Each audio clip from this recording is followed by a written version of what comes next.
One man is being victimized by our own government. One man whom they fear, yet who millions love. One man who is willing to take the poison arrows of lawfare. One man whose voice has been taken away by a corrupt judge operating in a corrupt system. One man who has been ridiculed and insulted. One man who refused to back down. One man who refused to back down. One man who refused to back down. One man who stands between us and them. One man that wants to see America protected again.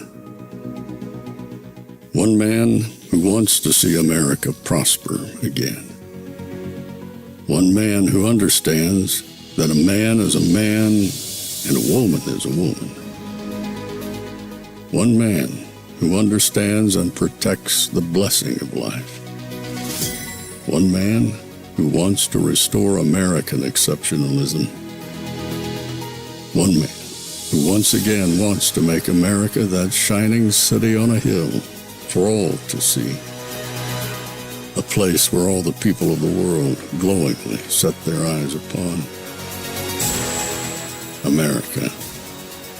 One man who unashamedly wants to make America great again.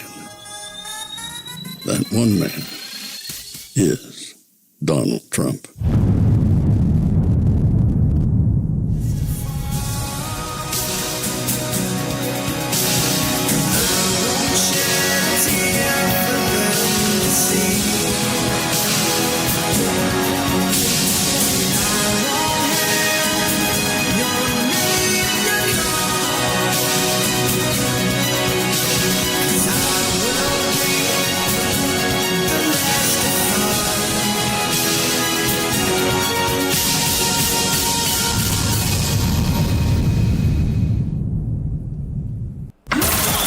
This is Fanfare with Barry Cunningham. Fanfare family. I'm B. Michael Nace. Looks like we're getting very close on the shutdown. We'll never agree to give. Tonight, 8 Democrats voted with the Republicans to allow them to go forward on this continuing resolution. And to my mind, this was a very, very bad vote. What it does, first of all, is it raises healthcare premiums for over 20 million Americans by doubling, and in some cases tripling or quadrupling. People can't afford that when we are already paying the highest prices in the world for healthcare. Number two, it paves the way for 15 million people to be thrown off of Medicaid and the Affordable Care Act. Studies show that will mean that some 50,000 Americans will die every year unnecessarily. And all of that was done to give $1 trillion in tax breaks to the 1%. As everybody knows, just on Tuesday, we had an election all over this country. And what the election showed is that the American people want us to stand up to Trumpism, to his war against working class people, to his authoritarianism. That is what the American people wanted, but tonight, that is not what happened. So we've got to go forward, do the best that we can to try to protect working class people, to make sure that the United States not only does not throw people off of health care, but ends the absurdity of being the only major country on earth that doesn't guarantee health care to all people. We got a lot of work to do. But to be honest with you, tonight was not a good night. Thank you.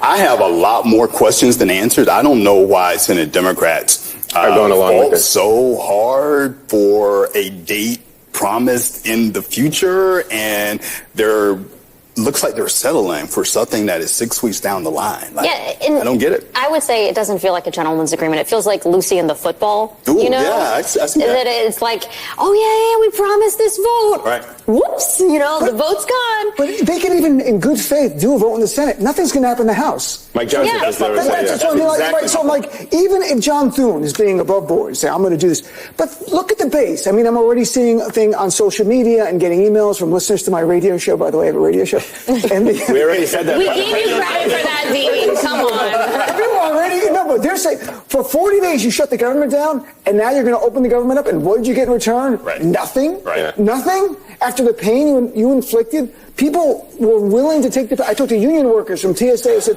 I'll take the pain if it's going to help me to get health insurance subsidies paid. So you're getting nothing in return. I don't know how, and you just won an election on Tuesday in huge numbers. This is my question.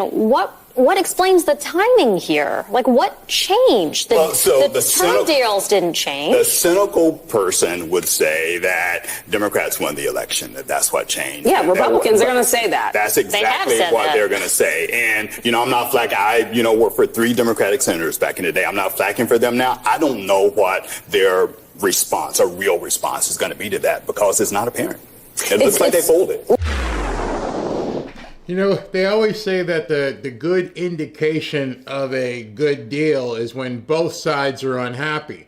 And what we're seeing this morning after last night's agreement, per se, both sides are unhappy. The Democrats are unhappy. They think that the Democrats caved. Republicans aren't happy because they got some stuff put in there like the funding for SNAP benefits for an entire year.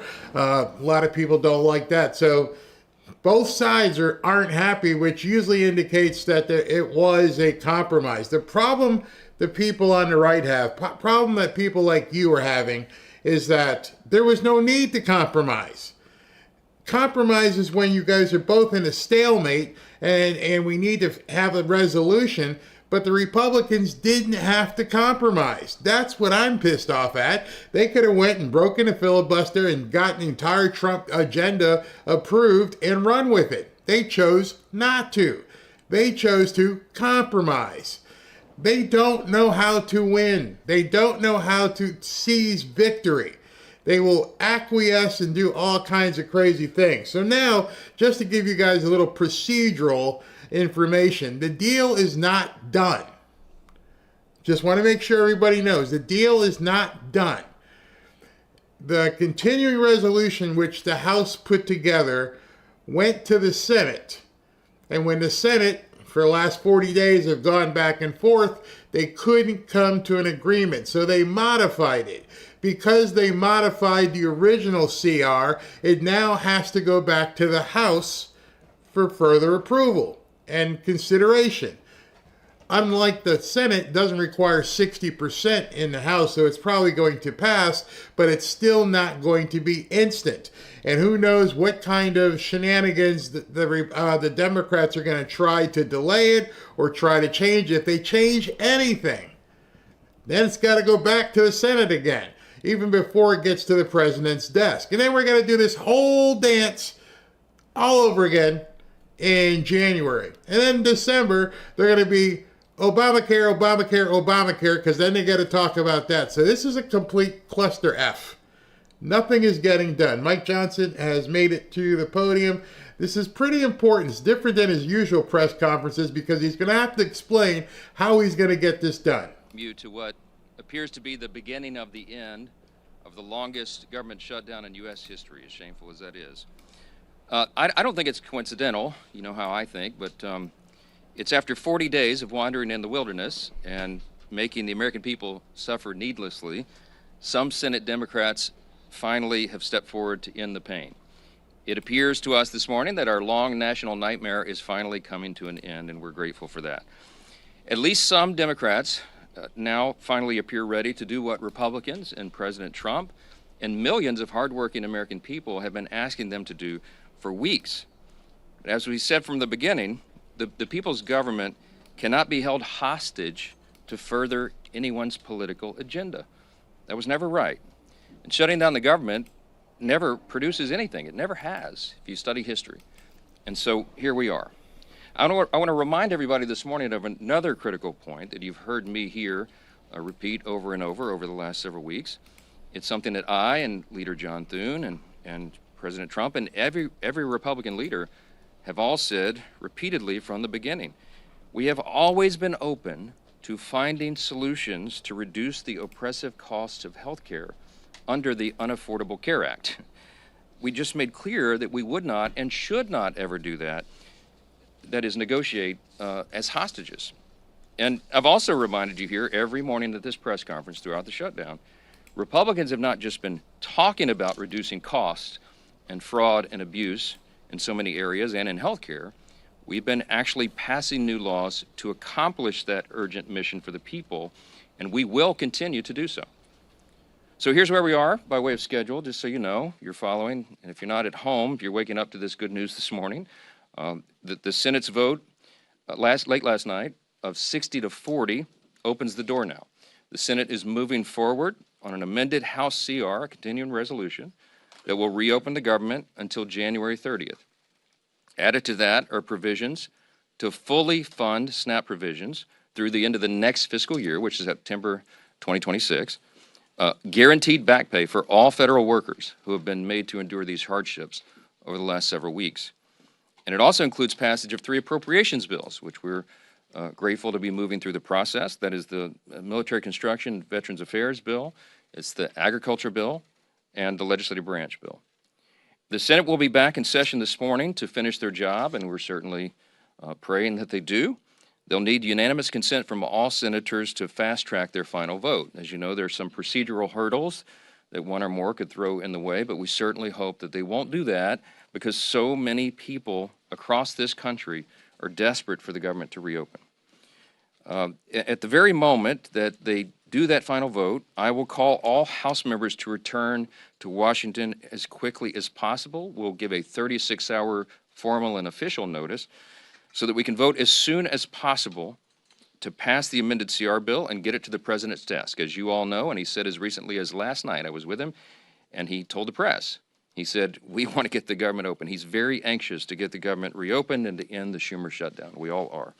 With regard to the travel challenges, I spoke yesterday at some length with Transportation Secretary Sean Duffy, my former colleague and good friend, and he lamented the serious situation that we have with air travel in the U.S. He's bent over backwards, as all members of the administration and the cabinet have done in all of their areas of jurisdiction, to try to keep the government working for the people and to mitigate the pain and the harm. But the problem we have with air travel is that our air traffic controllers are overworked and unpaid, and many of them have called in sick. That's a very stressful job, and even more stressful exponentially when they're having trouble providing for their families. And so air travel has been grinding to a halt in many places. And as of Sunday, nearly half of all domestic flights and U.S. flights were either canceled or delayed. And it's a very serious situation. So I'm saying that by way of reminder. I'm stating the obvious to all my colleagues, Republicans and Democrats in the House. You need to begin right now returning to the Hill. We have to do this as quickly as possible. Now, we look forward to the government reopening this week so Congress can get back to our regular legislative session. We have a lot of business to do, as you all know, and we will be working in earnest. There'll be long days and long nights here for the foreseeable future to make up for all this lost time that was imposed upon us. I want to close with something that's important. I think it's important to say that this is genuine. I mean this sincerely. We applaud the 7 Senate Democrats and 1 independent senator who did the right thing. They decided to put principle over their personal politics. And my urgent plea of all my colleagues in the House, and that means every Democrat in the House, is to think carefully, pray, and finally do the right thing and help us to bring an end to the pain of the American people. This has gone on too long. Too many people have suffered, and it's long overdue. That's the update I wanted to give you this morning. There are probably lots of questions, but I'm going to get a lot of my own questions answered later today, so stay tuned for more. Thanks so much.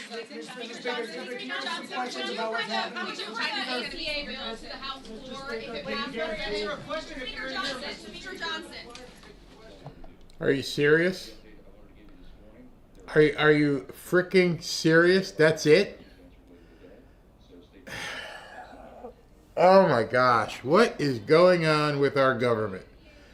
You did this compromise where the Republicans had the opportunity to either wait 21 days and destroy the Democrats. You had the opportunity to do a break the filibuster. You don't do that. You do this idiotic compromise where you're going to give the back pay and bring everybody back that got laid off. When in 21 days you could have laid off 700,000 federal workers who are sucking off the teat of the government. You could have done all that. And instead we get this weak compromise. If I was President Trump, I would, when it came back to his desk, I would say, no, I'm not doing it. He has to sign off on this. He could easily say, well, I won't say it's an easy decision, but he could say, I'm not doing it. We are going to do what we intend to do right now, or that's it. I don't like this whatsoever. They don't like it whatsoever. Why are we compromising? I don't understand. And then come out the very next day for a press conference where everybody's ready to ask you some questions and nothing.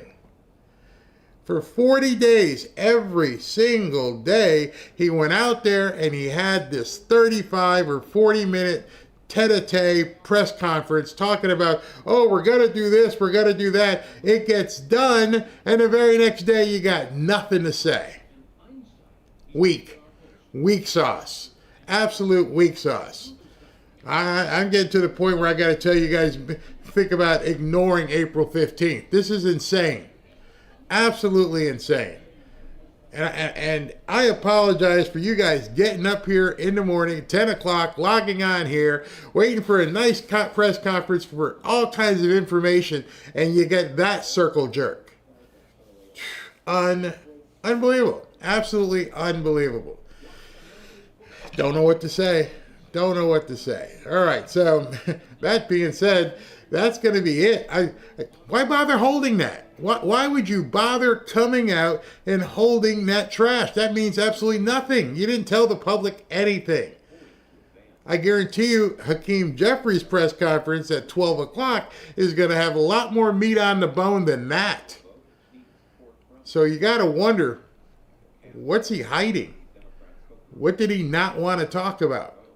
Why did it abruptly end with taking no questions? You've been so verbose for the last 40 days, begging people to watch your press conferences, and then you delivered that. That's absolutely insane. Whew, wow. I am so disappointed. What do we got going on here? Is this live?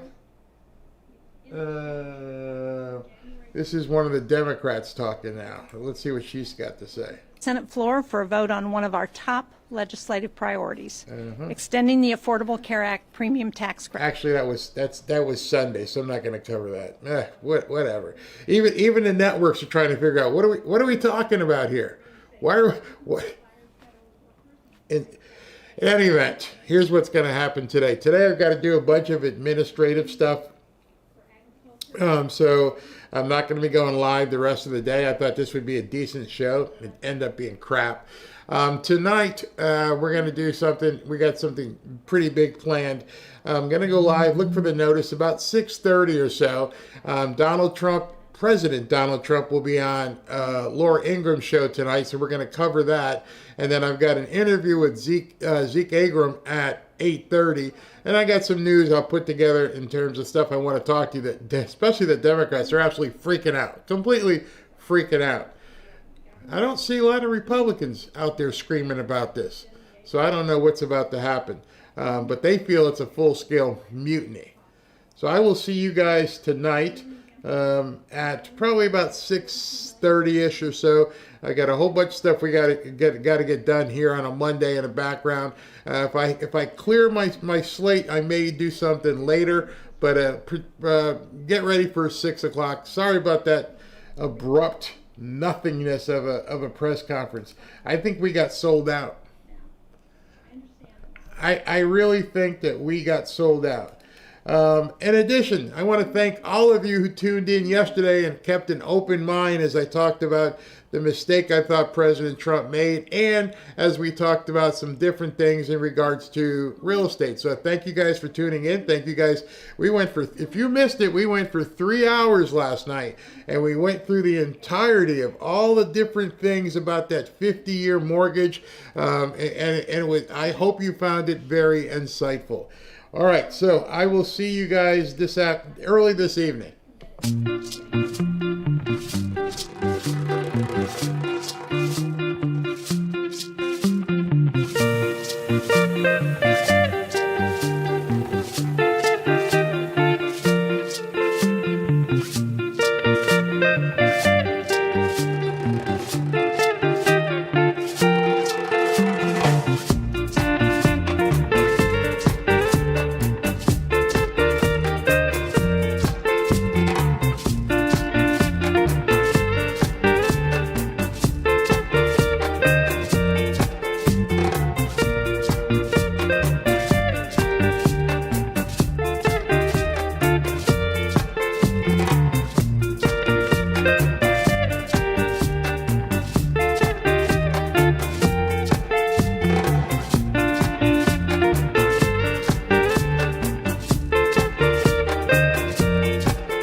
you.